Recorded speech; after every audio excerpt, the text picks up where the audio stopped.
Get your hands where I can see them. The sharp voice of an officer shattered the calm hum of the small-town bar. Glasses froze mid-air, laughter died instantly, and all eyes turned toward two tall, broad-shouldered black men standing near the counter. They didn't look like trouble. Their clothes were simple, dark jeans, clean jackets, no flashy chains or noise. But to those officers, it was enough. "Didn't you hear me? Hands up." The older cop barked again, his hand on his holster. And that's where the story begins, right at that moment of tension, right before the truth would turn the entire bar upside down. If you're watching this right now, wait till the end, because this story isn't just about prejudice. It's about power, respect, and what true honor looks like. And when you reach the ending, I promise, you'll feel it deep in your heart.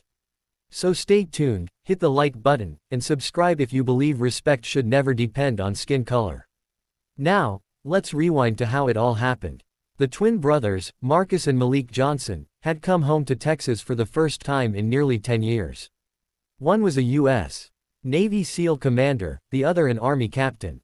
Their mother, a retired schoolteacher, had recently fallen ill, and both men took short leaves to see her, and to finally take a breath after years of service overseas.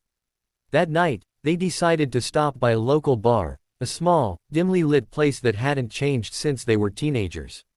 The wooden walls still smelled like whiskey and pine, the old jukebox still played slow country songs, and the crowd still looked the same. Mostly white. They didn't mean to stand out, but two tall black men walking in together drew instant attention. Some heads turned, some whispers followed. Still, they smiled, ordered sodas, they didn't drink, and took a quiet booth. But some men at the counter didn't like it. "Look who's back," one of them sneered, loud enough for everyone to hear. "Guess they let just anybody in the Army now, huh?" Marcus smiled faintly, not reacting. Malik's jaw tightened. They'd faced worse, in combat zones, in deserts, on cold ocean nights. But here, in their own home country, it always hit different. The bartender, a middle-aged man with a gray beard, leaned in nervously. "Maybe it's best you boys leave," he muttered, trying to avoid trouble. "Why?" Marcus asked calmly. "We paid for our drinks." The bartender didn't answer, but someone else did. "You heard him," the drunk man said, rising from his stool. "This ain't your kind of place." Malik turned, his voice even. "What kind of place is that?" Before the tension could escalate, the man pushed him hard on the chest. Chairs scraped. Someone muttered, "Call the cops." And when the officers arrived minutes later, they didn't ask questions. They didn't check who started it. They walked straight to Marcus and Malik, hands on their guns.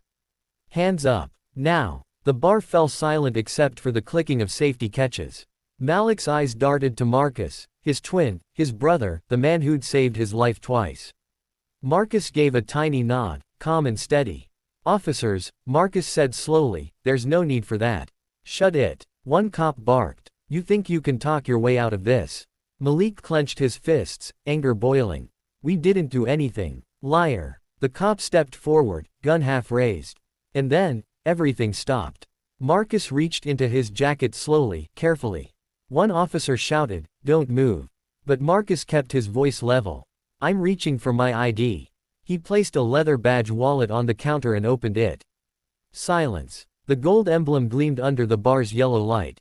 U.S. Army Captain Marcus Johnson. The younger cop blinked, stunned. "Wait, Captain." Malik stood beside him and did the same, revealing another ID, this one navy blue with a silver crest. "Commander Malik Johnson, U.S. Navy SEALs." The room froze. The drunk man's smirk vanished.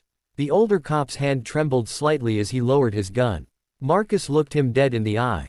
"You just threatened two men who have served this country longer than you've been in uniform." The cop stammered, We got a call about."